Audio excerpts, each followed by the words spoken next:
Welcome to this edition of Journals of Spiritual Discovery, brought to you by spiritualteachers.org. I'm your host, Sean Nevins.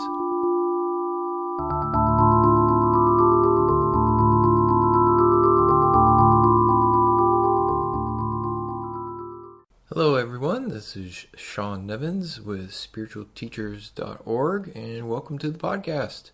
My guest this episode is Bart Marshall.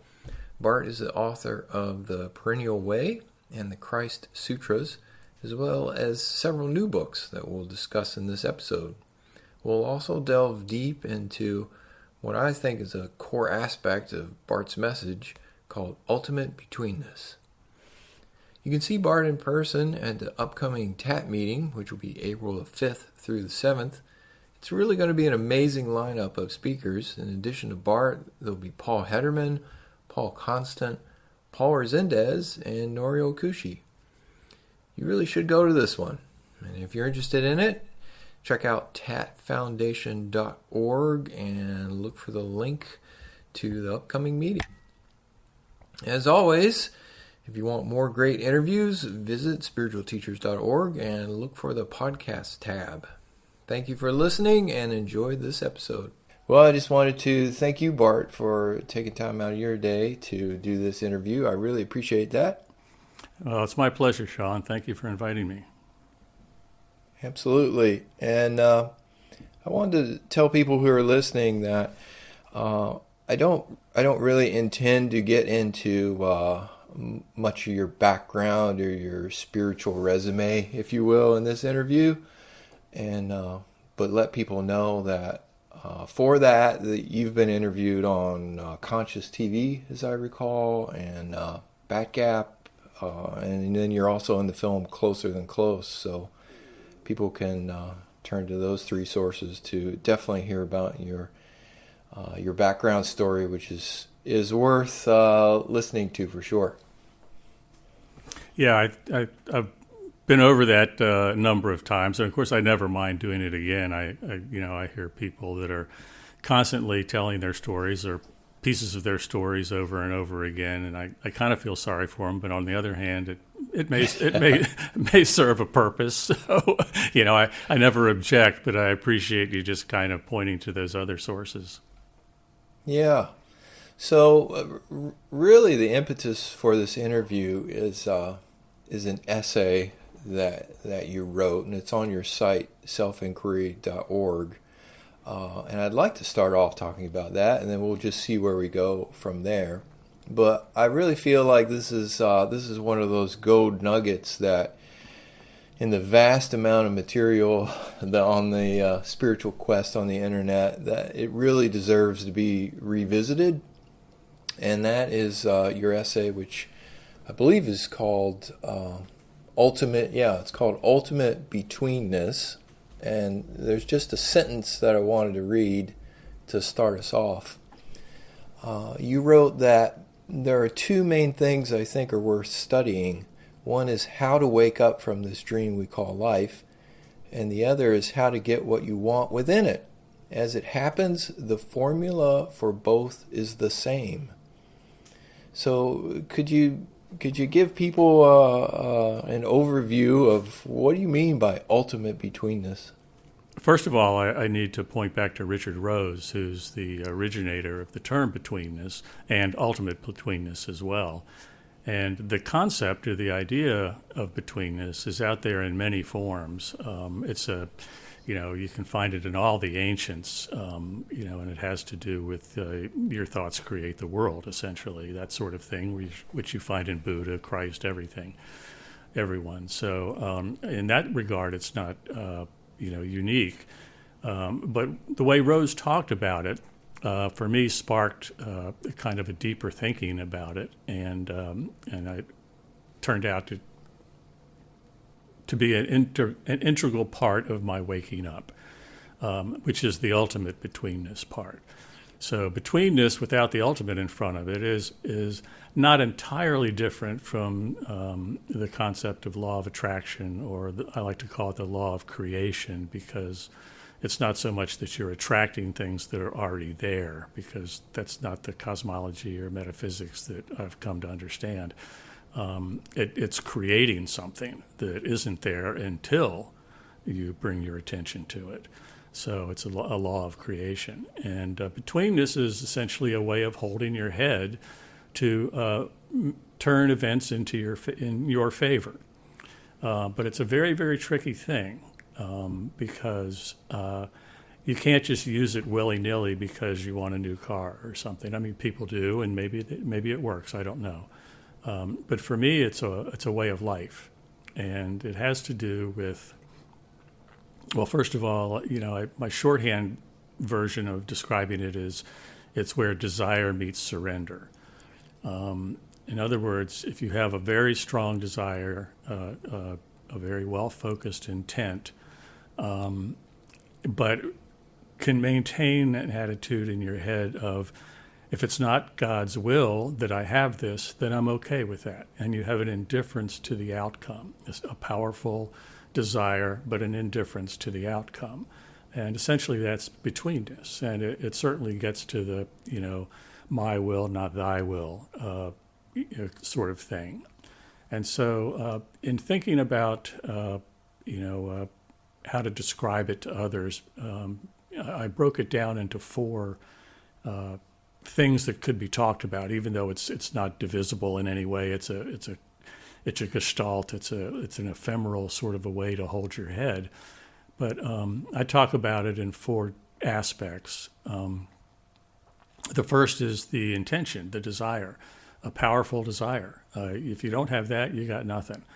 And the second aspect is a confidence or a faith that this can really happen.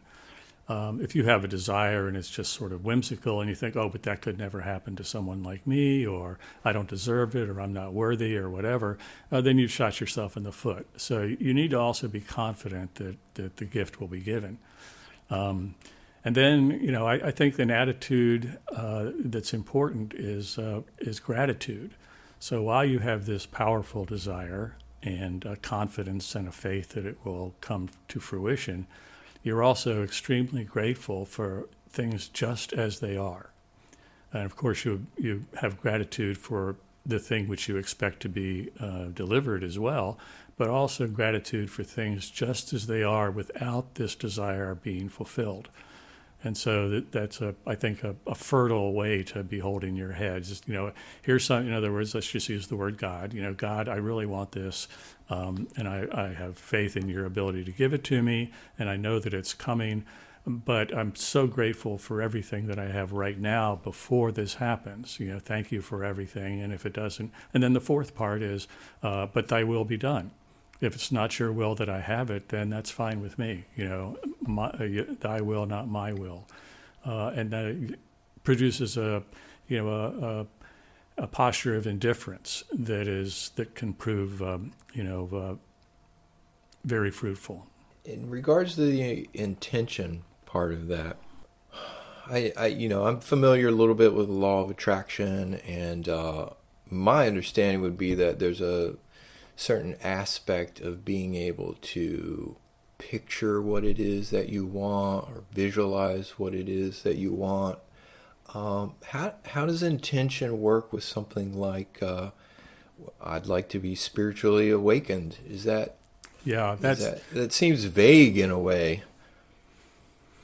Yeah, that's the ultimate betweenness aspect. When you use this mechanism for the purpose of spiritual awakening, Rose called it ultimate betweenness, and that's really the first time that that I had betweenness happen to me. Was right before I woke up in 2004.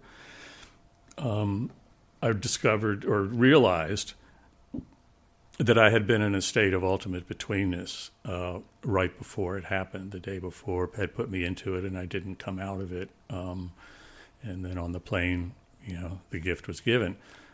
So when it's applied to spiritual enlightenment, self-realization, whatever you want to call it, that's where the term ultimate betweenness comes in. And again, that's Rose coined that phrase.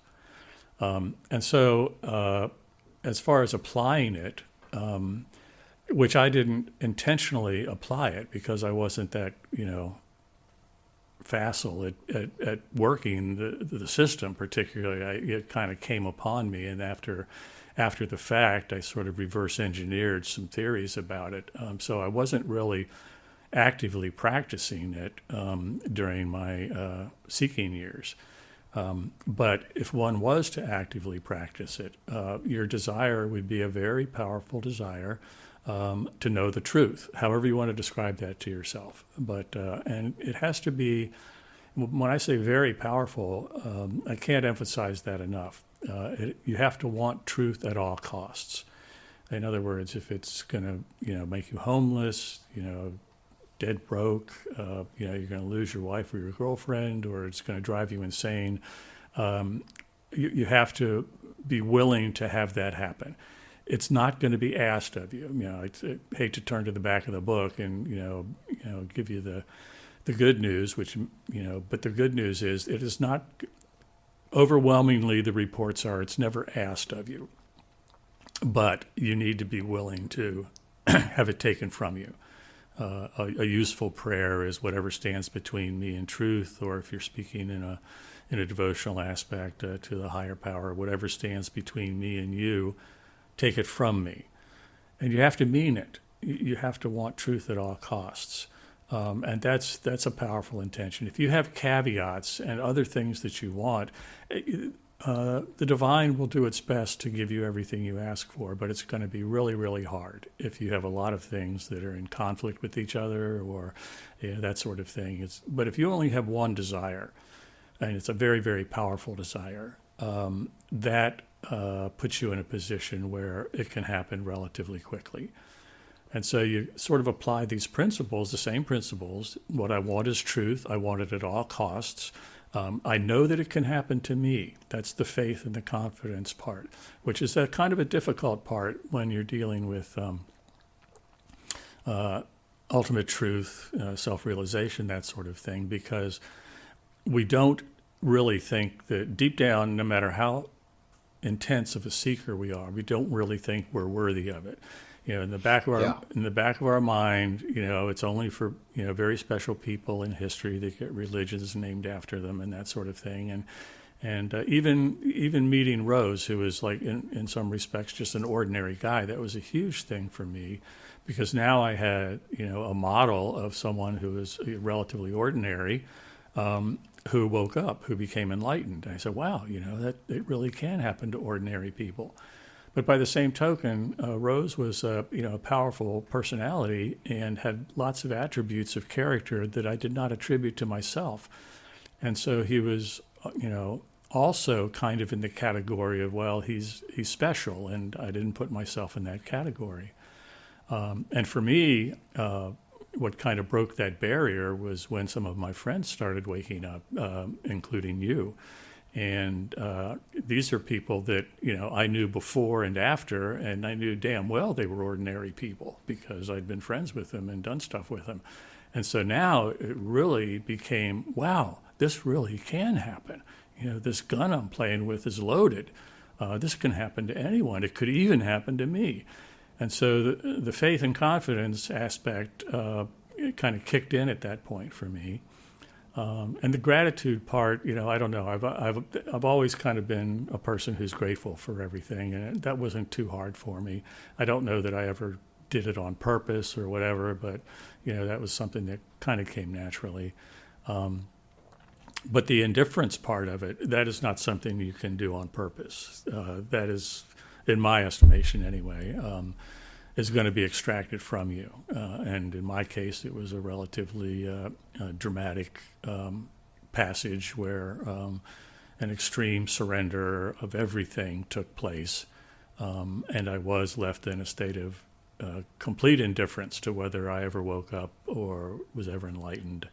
And I surrendered so much, I actually apologized to God for being such a whiner about, always wanting this. And I'm sorry I always kept bothering you about it. You've given me a wonderful life, and I really don't want it anymore. Thank you for everything I have now, and forget it. I won't be asking for self-realization anymore. Thank you very much. So that surrender was kind of extracted, and I think that's the way it's going to happen in most cases when you're dealing with betweenness in regard to waking up with ultimate betweenness, as Rose would call it. So that that fourth element, indifference, then is you said it's not something that you can really practice. So you don't recommend that. When I'm reviewing my day, how my day went at the end of the day, like, oh, God damn it, I wasn't being indifferent. I gotta get better at that. Yeah, it's a tough one to practice. The only way that I can kind of talk about a way that one might practice it is while in prayer. Prayer is one of the major things that I feel very secure talking about to everyone, a powerful prayer life, whatever you consider that. I know prayer is a 4-letter word for some people that grew up Catholic or whatever. It has all sorts of connotations that are not useful in the context we're talking about. But some sort of, 24/7, 365 communication with whatever you consider as a higher power. And while you're in communication with that higher power, you frequently say, but thy will be done, thy will, not mine. And it's actually, in things other than self-realization, if you're using betweenness for other things and praying for other things, it's actually a fail-safe mechanism that it's fortunate to have in place.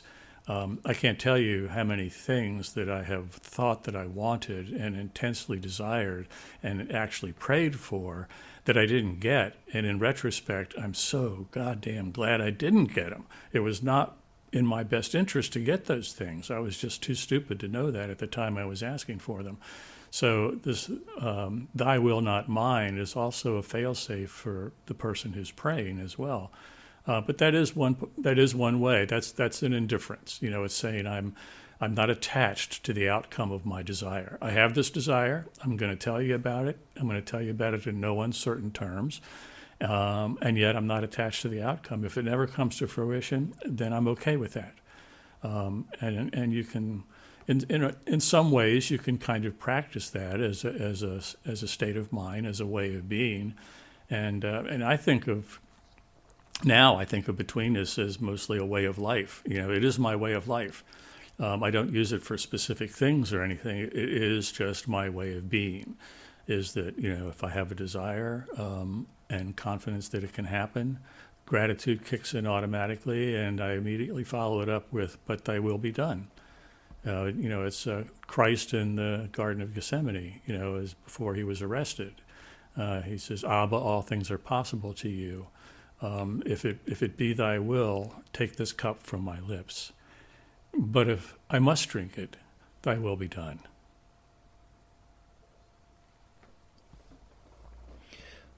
Going back to intention for a moment, and I'm just speaking for myself, there can be a lot of lack of clarity about what is it that I'm really after here. I'm thinking about meeting Richard Rose for the first time. Well, he's enlightened. This enlightenment, that seems really cool. Maybe that would be the answer to my problems. But really digging down for me, really digging down to what's my actual question? What is it that I actually want here? Was a long process. Do you have any advice in terms of reaching that clarity more quickly, or is that something that you personally help people with? I do help people with that, actually, and it's one of the very earliest things I talk with to someone who seeks me out, and that is, what do you really want? Because, like you say, we're not really clear about what we really want. Now, the knee-jerk reaction for people who say would contact me would be, well, I want to be enlightened, or I want self-realization, or I want truth, or whatever. Yeah. And that's going to be that's the sort of the default answer. Otherwise, why would you be on Skype with me or whatever? But then there's things that are so much deeper than that. And so the next question really is, well, why do you want enlightenment? Why do you want truth? So start thinking about that. And in almost in almost all cases, I won't make a blanket statement, but in almost all cases, the reason someone wants truth or says they want self-realization or enlightenment is not for the thing itself. They want it for some other purpose. It's going to make them a better person. It's going to give them a better life. It's going to make them feel better about themselves. It's going to clear up health problems. It's going to give them better relationships, whatever. There's always, there's no purity in the intent. And there are many other things that are hanging off of it. I want enlightenment because I've known, a few people who want enlightenment. They say they want enlightenment or self-realization, but my observation of them is that's not really what they want. What they want is to be a famous guru that people idolize. And if you've got to be enlightened to get there, then okay, so what? I'll do that. But they don't want it for the truth itself. And you can't fool the divine. If you're holding back your true intentions, things are not going to work out the way you hope. So that kind of self-inquiry into what do I really want and why do I want it? And if you don't want truth for its own sake, that's okay. There's nothing wrong with that. The only thing wrong with that is to be deluding yourself about what you're up to, and then you're, the old Chinese say, man who chases two mice catches none. So you think you think you're doing one thing, but you're doing something else, and you're not doing yourself any favors. So come into a clear, self-honest evaluation of what it is you're really up to and why is kind of like step one. I mean, and if you're not after truth for its own sake, then it's much more efficacious for you to directly go after what it is you really want. When you find out, well, I want truth because, when you find the answer to that because, then just go directly for that and leave truth out of the equation. Don't be disingenuous about it. Yeah. What is my thought would be that the likelihood that a person could have that honest conversation with themselves is pretty low, that you really need a friend to talk over that with. I couldn't agree more, and that's true friendship. Yeah, when you can talk about things like that, and when the person who's kind of receiving the advice can actually be in a receptive mood and can hear, those with ears will hear and that sort of thing. But I think it's extremely valuable to have a spiritual friend, a mentor, a teacher of some kind that can give you some help. I call it guided self-inquiry.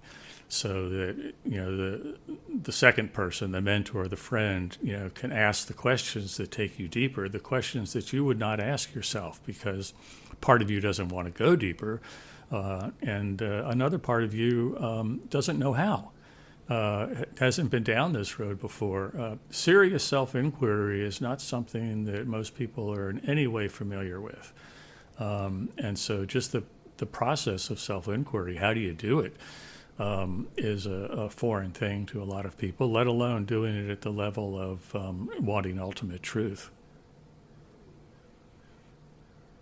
And so could one's intention be a question? I intend to find the answer to what is, where do thoughts come? Could it be something that abstract? If that's what you really were after? What I would say is it's not necessarily the same thing, but it's something that goes hand in hand and parallel with your intention.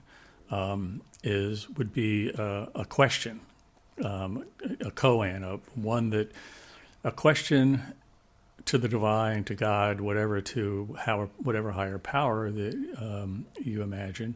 That can only be answered by a direct experience, that cannot be answered intellectually, that cannot be learned. So in other words, if you ask a question that the only possible answer to that question is a direct experience of what you're asking about, that's a very valuable thing to do. So, like, mine. I think all all questions like that ultimately are have the root question being, what am I? Who am I is more popular version of it, but I say what am I because who presumes there's a person there. If you say what, then you take that out, you strip it down as far as you can, say what am I?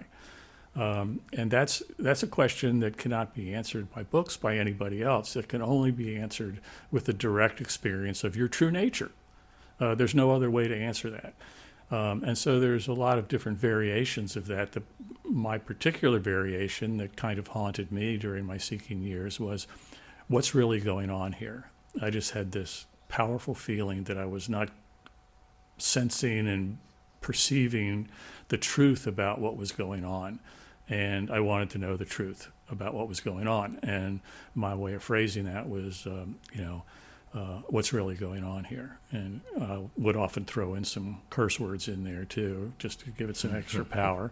But so, yeah, it's I think a question that can only be answered by a direct experience is a very powerful tool along the way. And then in regards to confidence, that's something that a personality like mine has a lot of trouble with. How do you cook up the confidence that, yeah, I can actually do this? I know you mentioned that seeing other people, seeing peers, seeing ordinary people accomplish what they were after was very helpful to you. But on a day-to-day, in the day-to-day realm, my confidence can range from, yeah, I can do this, to this is absolutely impossible. That just seems like just the way it is for me. Can that change? Or is that, the struggle to have confidence, is that part of the formula? Well, all of that, I think. And yeah, I think it's the way it is for all of us. We waft back and forth between, I can do anything and I'm helpless. Our lives take place on that, somewhere on that spectrum in any given day. I think that a person can incorporate a habit of confidence, a habit of self-confidence in the world.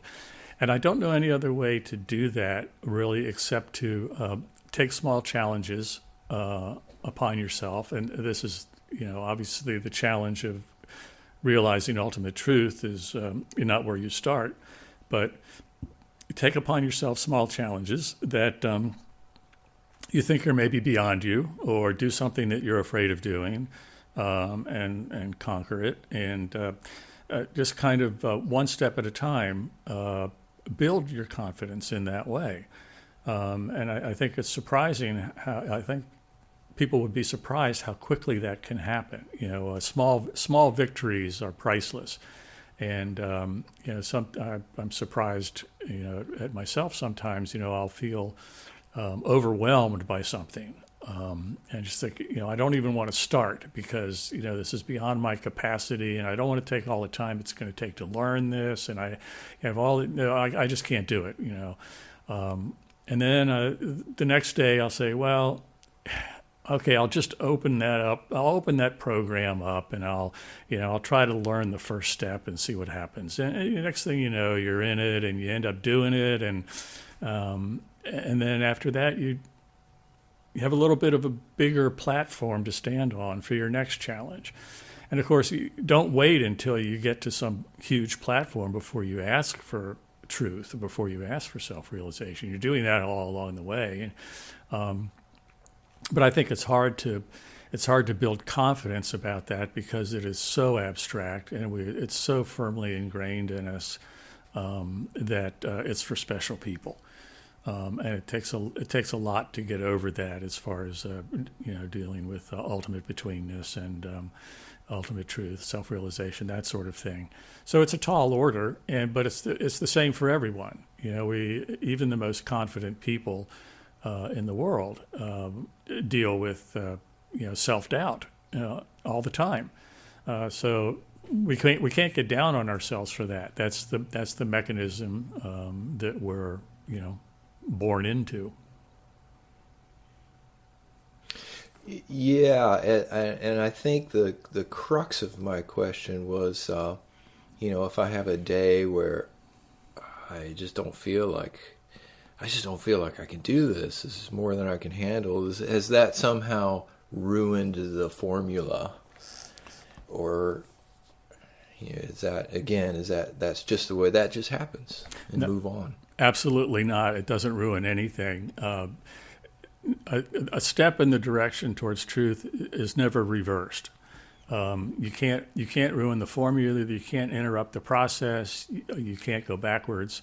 It just doesn't work that way. So you never have to worry about, well, today I had no confidence or today I had no gratitude. It doesn't work that way. It's not something that builds on itself until you wake up one morning and all of these things are running at 100% in you. That just never happens.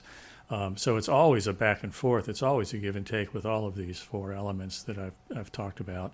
And there's never a complete victory until some period of literally seconds, maybe minutes, but literally seconds or minutes, where it all sort of happens by itself, and you become what I call vulnerable to grace. And you become vulnerable to grace. That puts you that state of betweenness where everything's hitting on all cylinders is, I think, magnetic to grace. It's mechanically attracted to that state of being, and whatever your intention is that brought you to that state of being will be granted. It's not some anthropomorphic being waiting to see if you're worthy or anything. It's mechanical, chemical, whatever you want to say. There's nothing that can be done to stop it once the tumblers fall into place like that. So you never have to worry about having a bad day, or hey, I haven't even thought about my intention for 2 weeks, or whatever. You don't have to worry about that. It's always there to be picked up right where you left off, and actually is going on in the background all the time, whether you are actively stirring the pot or not. Once you start this mechanism, it has the flywheel holds momentum, even when you're not turning the crank. That's helpful, because I think from talking with people about law of attraction work that I came away with the impression that, oh, well, the reason you didn't get what you wanted is because you didn't have utter and absolute faith and confidence. You allowed in a thought that it might not happen, and so it hasn't happened yet. Sorry. Yeah, I think it's good that all the talk about law of attraction came out, made people aware of something that's a law of nature. But I think it's been treated very lightly, and people just give it a lick and a promise. They don't really understand it, and they just think, oh well, I'll just use it to get a good parking place or whatever, and then they'll hear a story about somebody that did get a good parking place, but they didn't. So what did I do wrong, and all that sort of shit, So Right. I don't think that's particularly valuable on that level. If you give a superficial person that sort of potential power, they're just going to try to use it superficially, and it's not going to really bear fruit in any way. So it's really, it really bears a lot of study, a lot of practice, and you just can't. And there again, that part about indifference, you can't expect results. You hear over and over again, well, I tried law of attraction for a few weeks, but it didn't work for me. Well, okay. This is a lifelong thing here. If it's a law of nature, and you want to align yourself with the laws of nature, and you can't demand to have trinkets and baubles fall into your lap because you had a whimsical thought about it. And by the same token, there is an element of your intention that I think is important to mention. And that is that when your intention is infused with emotion, it becomes more powerful. So if you have an intellectual intention, it can be very powerful, and yet it doesn't have its maximum power until it's infused with a powerful emotion that amplifies it and parallels it.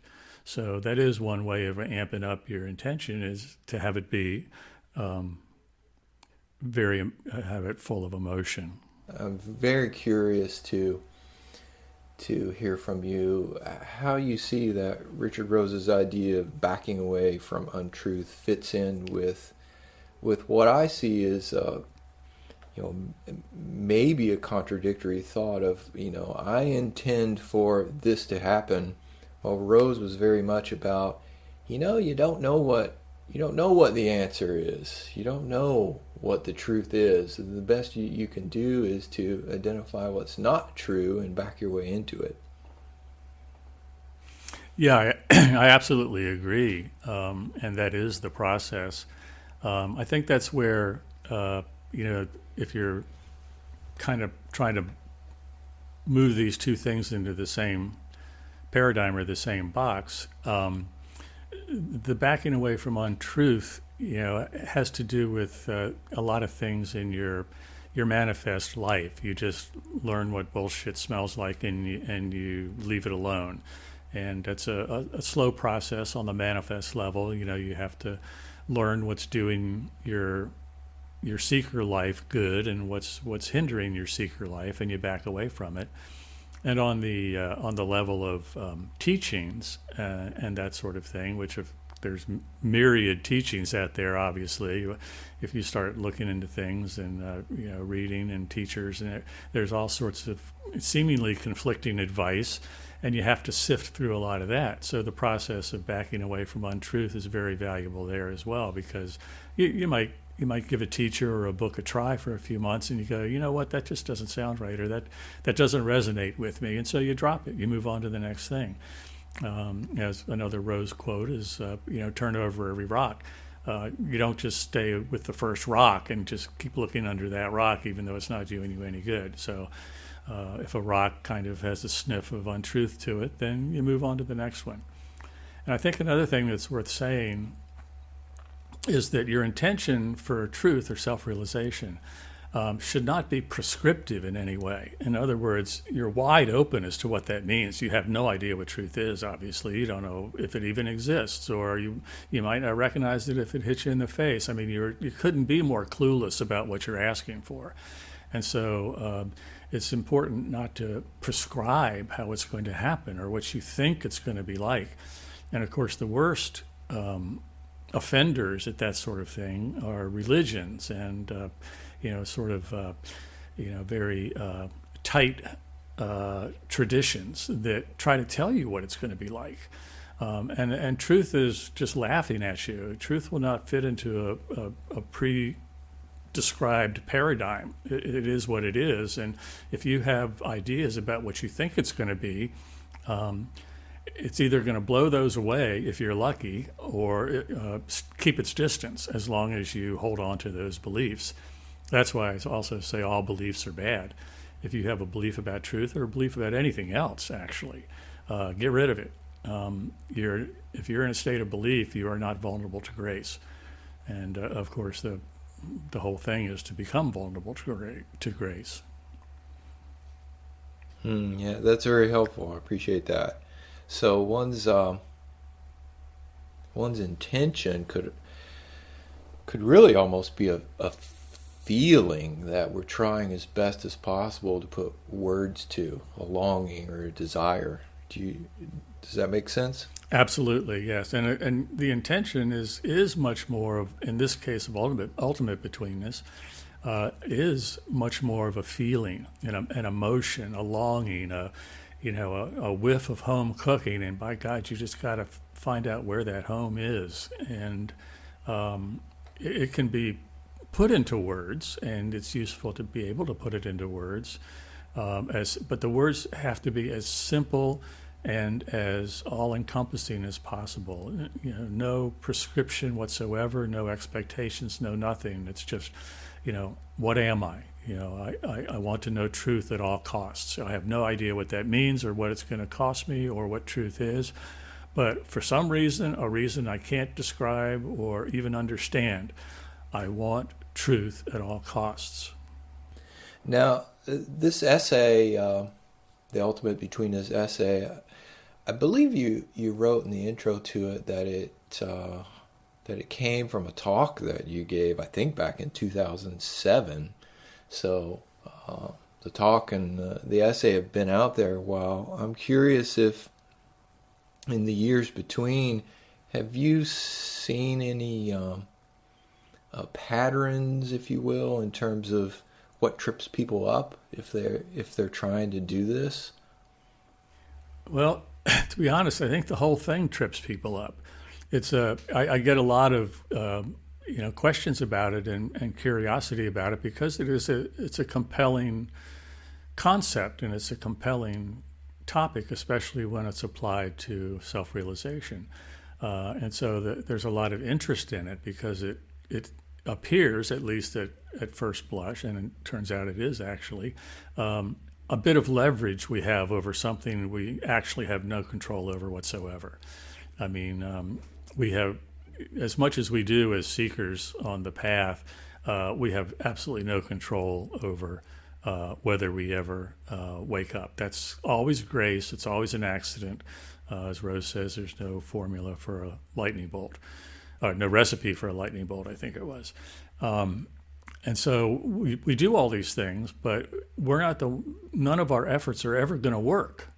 But the idea of ultimate betweenness holds out the possibility that this has some leverage, and I think it does have a micron of leverage over the final outcome. It puts us in a state of mind a state of being, I should say. It puts us in a state of being where grace can take pity on us, where grace can actually be mechanically attracted to our state of being. And so it has there's a lot of interest in it. What I found is people, ask questions about it and want to know how to, quote unquote, do it. That the biggest stumbling block is a basic misunderstanding or not enough of a depth of feeling about what the state of being is. I think if you can even just in meditation or as part of your self-inquiry or whatever, just feel around inside in your inner life and in your mind and in your inner state of being. Feel around to what it might feel like if these four aspects that I talk about were in place. What would that feel like? I think that's probably more helpful than trying to perfect techniques for each aspect, for instance, or something like that. Feel what it would be like if all these things were in place. Just pretend that those things are in place, and what does it feel like? And you can even make that part of your prayer. Make that a question. What does ultimate betweenness feel like? Can be a question you pose to the divine. What does ultimate betweenness feel like? What does it feel like? Now that can't be answered with a book or with an interview or anything else. It can only be answered one way. The divine has to let you feel what ultimate betweenness feels like. So, that's one of the great ways to use prayer, and it's these kinds of questions that can only be answered with the direct experience of what it is that you want to know, feel, or be. Well, do you still feel like this essay is basically your best articulation of your path? Well, my core question is, have you got any other nuggets that have surfaced over the past decade that, you're got it on a piece of paper in your back pocket? Well, I don't know that that's really, my best nugget or anything. It's attracted more attention. Of course, I don't really talk that much in public, at least anymore anyway. And so, I have a lot of audios from for 1 year or a year and a half or something. Our weekly meetings were recorded, and those audios are out there. And hopefully there's some nuggets in those, and a certain number of of videos that have been preserved. Some of the TAT talks, and of course the 2 interviews that you mentioned, and that sort of thing. And there may be some things in there. I just don't, I don't have any, even on this side of things, so to speak. I don't have anything that I can point to directly that is like, oh, look, if you keep this nugget in mind, you're good to go. There really isn't anything like that. And besides, everyone's path is absolutely unique. It's almost as if, and maybe this is the way it happens, you're born into a specific maze, this puzzle maze that includes your mind, body, and the circumstances of your life that you're born into, and all sorts of other things you have absolutely no control over. And your mission, should you accept it, Mr. Phelps or whatever, is to find your way through this very unique maze that is your life. Find your way through this maze to truth. And there's certain meta principles that can be applied to making your way through any maze. But the things that are going to do you the most personal good are very specific to you personally. And so that's why, one-on-one discussions and guided self-inquiry and that sort of thing seems to be the best way to help someone else get at it, because it is a very personal sort of thing. At the TAT gathering that's coming up that you invited me to speak at, I'll be talking about a lot of different, I'll have a lot of words and lists and things like that'll lead me into talking about some of these aspects that have nuggets and that sort of thing. But even I've just tried to organize things that are out there for people's consideration. And if you're an earnest seeker and you're really looking into these things, I've tried to organize and prioritize some of the things you're inundated with that people are saying are going to help. Maybe they will, maybe they won't. So anyway, I've tried to provide a little bit of clarity, at least from my perspective, on those things at the TAT Talk coming up. So I will be talking about that more. But there's no 1 or 2 or 3 that well, I take that back. There's the first category that I talk about is the 4 cornerstones that I think are important for every path. And one of them is betweenness, and I've already talked about prayer. Another is prayer and self-inquiry, which we've always already talked about or touched upon. And the 4th is inner silence, which is the medium of transmission. And forming a habit of inner silence as part of your life, I think, is also very helpful. And then I'll talk about what I call the 5 strategies, which are more specific kinds of things that you can do that I think can be efficacious.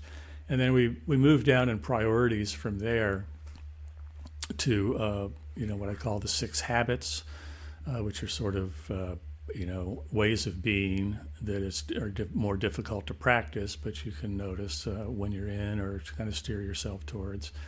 And then the next step down, so to speak, are the 7 resolves, which are sort of things that are worded like almost like resolutions or something, things you can do in your manifest life that may or may not help position you for an experience of truth. And then the final category I talk about is the 8 side effects. And mostly I do that because these are things that sometimes are prescribed as practices, but I don't think it's particularly helpful to spend a whole lot of time trying to practice them. They're things that can't really be practiced. They're things that come of themselves as side effects from these other things that you might do on the path. Very nice. And thank you for mentioning that. I did want to tell people that if they want to see you live, you'll be at the TAT Foundation's April meeting, which is the first weekend in April. And people can find out more about that at tatfoundation.org. And I'll definitely link to that in the show notes as well. So, that's coming up soon. We're doing this about a month ahead of that meeting. And hopefully this talk will be up and available in a week or so for people. If people wanted to, if they want to get in contact with you, are you actively working with people or talking with people? Yes and no. I'm not doing any sort of outreach in any way on my site, selfinquiry.org. There's a consultations tab that people can schedule a consultation with me. I charge for them, but usually after someone's had a consultation, if we resonate and that sort of thing, then we have a friendship, and after that it doesn't cost anything. So but I do a little triage. I do triage on people by asking that they pay for that first consultation, and I sort of decide whether I can help them or not. I do everything I can during that first consultation, but unavoidably I kind of do triage on everyone that might contact me, and some people I may be able to help, but I'm not.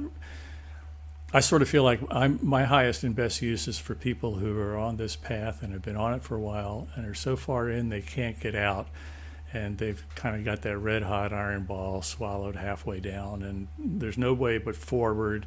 And they're stuck with this. I'm not an evangelist. If someone's just merely curious and that sort of thing, I don't feel like it's the best use of either one of our times.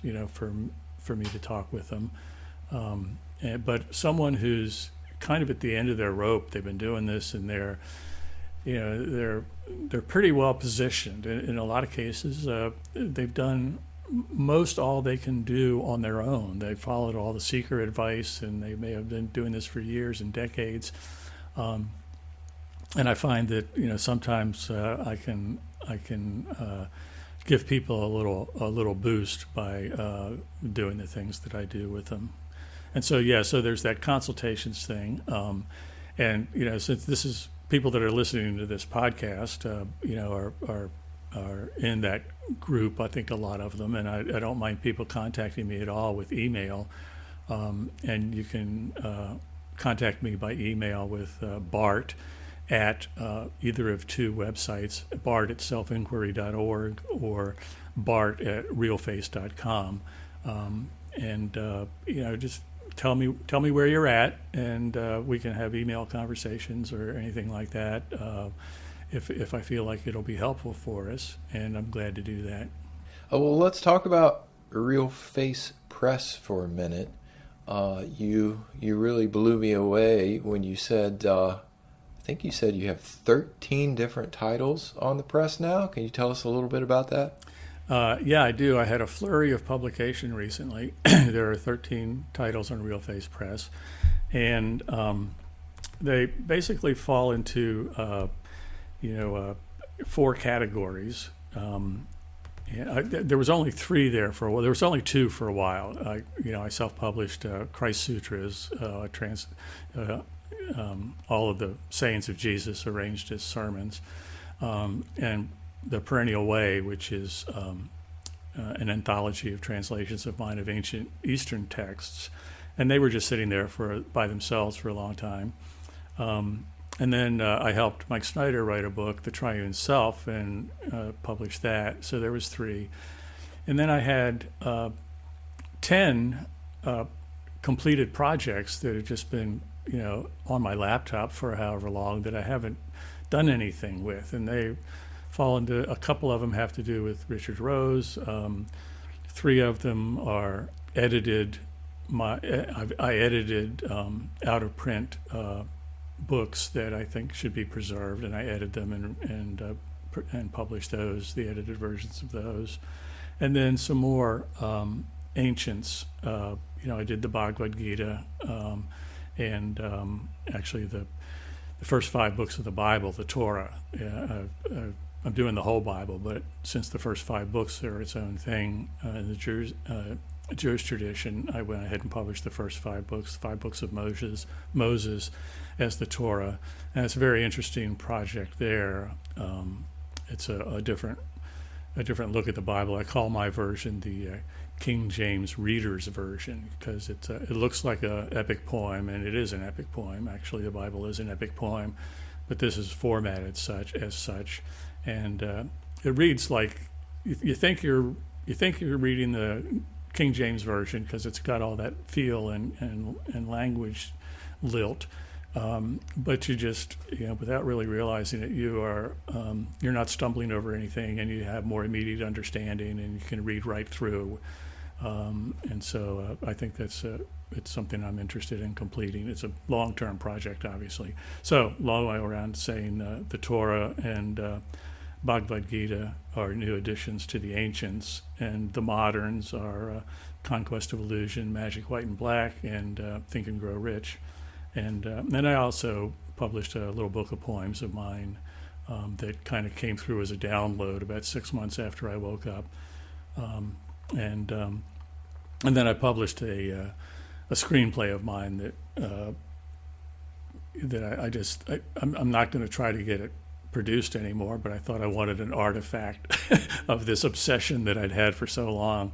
And so I published a screenplay as a paperback. So all of that adds up to 13 titles.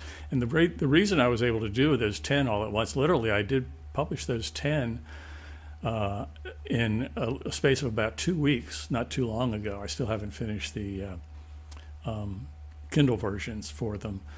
So it's a relatively new thing. And what had been holding me back was I had been working with a graphic designer. I designed my own covers, but I had to have a graphic designer put it in format where I could use it, and because I didn't know the tools. But I recently, I just didn't want to do that anymore. It was expensive, and it was a hassle, the back and forth and everything, and all these 10 projects. Wow, it was just too much to take on. So it was a case of one of those things where I thought it was beyond me to learn how to do covers myself. But then I just took step one and then step two, and next thing I know, I'm creating my own covers. And that just went like lightning. And in 2 weeks, I created 10 covers and published 10 books. Wow, that's really impressive. And now, are the print versions, are they available on Amazon now? They are. The print versions are available on Amazon. There may be a couple of Kindles that are available. And of course, I'll have everything. I'll have all the print versions with me at TAT, and they'll be reduced price from what Amazon has them for. Gotcha. And I do definitely recommend people take a look at those books, because just the idea that you can have a person who's had a profound spiritual awakening go back and really look at these ancient texts and bring them to life. Like the living word is what I'm trying to get at. Like there's the living word there, and the translation, or maybe the better word is transliteration. Whoever does that has a profound effect upon the work itself. If any of you ever looked at any of the different translations of Rumi, you'll know what I'm talking about. Exactly, and that's what attracted me to it in the beginning. The first one I did was Ashtavakra Gita, which I feel like, I agree with the last words of that text, which are "no more can be said," and that was what first pulled me into this. That and the fact that when I read all the different translations of it, none of them were saying it the way that I thought it needed to be said, or that it was actually being said. There was problems with everything. So I set out to do a better translation, to do a better version. And then I kind of got caught by the bug and kept doing it. And I think that, right now I'm working on my own essays and my own writing. That's part of what I'm doing. I'm doing that, and I'm doing the Bible. But prior to this, I felt more like it was important to shine light on these ancient texts, these seminal works that really everything else springs from. And if you don't, if you're just reading, New Age contemporary, awakening stories or whatever, and that's fine, but to be grounded in these ancient texts from which everything really springs, I think is really important. And then there's some of the, what I call moderns, the 3 books that are out of print and I've edited for and published. I think there's things in there that don't get said. They're sort of not old-fashioned, but it's people said things differently 100 years ago or 80 years ago or whatever, and the wisdom that's contained in these books, I think, can be missed because people struggle with the language or whatever. So I felt like these were important books to keep alive as well, and so I applied some of that same energy and theory to more modern publications. I don't know if there's nothing else that's outstanding in my mind right now that I want to do in that regard, and really nothing of the ancients that's right on the tip of my tongue that I think needs to be done either, except for the Bible. And I have no idea why I'm doing that, except that because I've never been a Bible person other than Jesus. I did Christ Sutras. Jesus was an enlightened guy, so I did that. But the Bible itself, I'd never even read it. I wasn't an aficionado in any way. But one morning I kind of woke up and got told to do it. And I realized that, these other things that I've been doing have sort of perfectly positioned me to take this on. And I understood why I was being told to do it. And so I'm actually enjoying doing it. It's a real joy. And I think the thing about the Bible to me is not the religious aspect. There's very little wisdom in the Old Testament, for instance, except for the wisdom literature, the Psalms and the Proverbs and that sort of thing. There's good stuff in there. But most of the narrative and the prophets and the law and the Torah, you're hard pressed to find any real wisdom in there.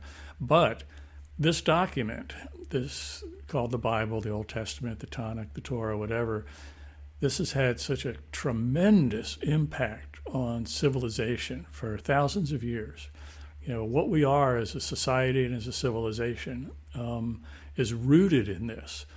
And when you read it and understand it, which hopefully I'm helping people to do both more easily, you get an understanding of things that are not even in the text itself. You get an understanding about how the world works and why people are the way they are, because this has just been so infused into our being over hundreds and thousands of years.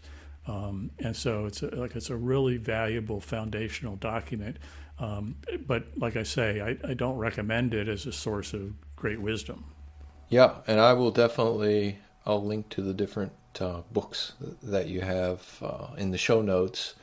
So we got a lot of book recommendations for people. I'm always looking for any film recommendations. Do you have anything that you've seen recently that you would point out? Well, I really don't, Sean, and I'm sorry about that. I used to watch a lot of films, and I don't anymore. And I haven't seen a film for probably several years. I mean, there's documentaries and things like that, and YouTube things. But as far as feature film or something that's readily available, I really don't. I'm sure there's some good things out there, but I don't have any recommendations on the tip of my tongue at all. The one reason I don't do much of that anymore, watch TV series, Netflix and things like that, or feature films, Hollywood films, because I feel like it's so propagandized. There's an agenda behind everything. And the programming of these things is so obvious to me that it's off-putting. I just don't want people programming my mind and feeding me ideas that I think are ridiculous. They may be wrapped in wonderful, beautiful stories, but there's an agenda behind it, and that is off-putting to me. But there are moves afoot to make more genuine movies. And I'm sure that's coming, and I'm sure there's a lot of them out there. Some documentaries that are out there right now, I'm sure are very well worth watching. I think that's probably the area that I would, if I got back to watching TV again and streaming things, I think I would probably be mostly focused on documentaries about anything that I might want to know about. It's not just truth. I don't really watch anything about spiritual stuff anymore. Sorry to say. Yeah, you can definitely tell a lot of times within 5 or 10 minutes, oh, I know where this story is going. Yeah, I know what they're trying to make me think Mm-hmm. or Mm-hmm. believe. Mm-hmm. Yeah, I got you. Well, I don't want to take up any more of your time. I'll just leave it. I'll leave it open to you if there's any final words that you want to leave people with or recommendations. You've got the floor. Well, I really don't. Maybe I'm a bad interview for that reason, but I don't have anything that I usually say. I usually don't do these sorts of things, so I don't have anything ready to go.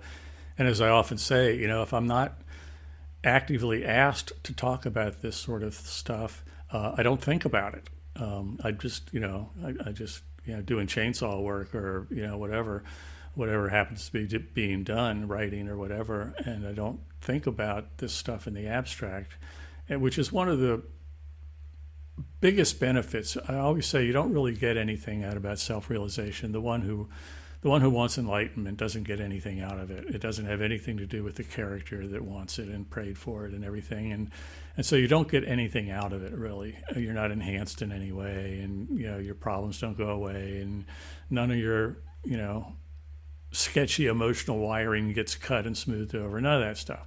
But the one thing I will say is it relieves you of the burden of being a seeker, which is a great thing.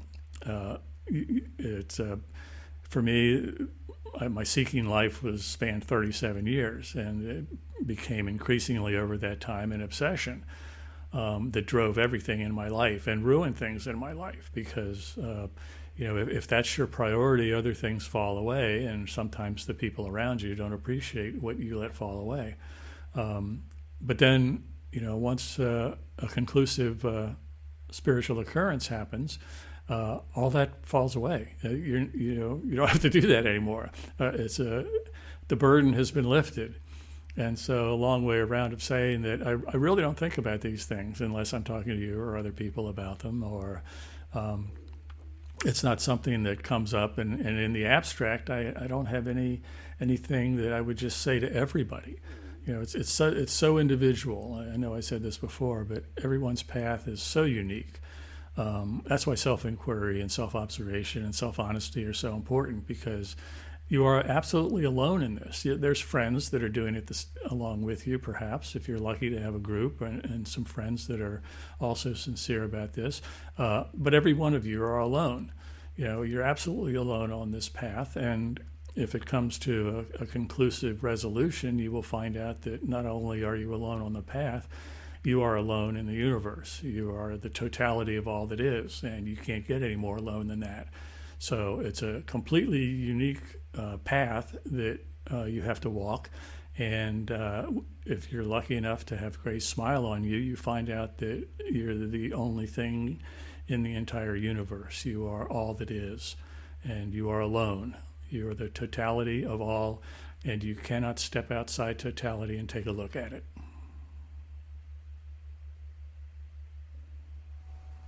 Thank you, Bart. Thank you, Sean. I really appreciate that. Thank you, Sean. Yeah, absolutely. Thank you for listening to this edition of Journals of Spiritual Discovery. I'm your host, Sean Nevins. For more information about today's guest, as well as more interviews, books, and other resources, go to spiritualteachers.org. That's spiritualteachers.org.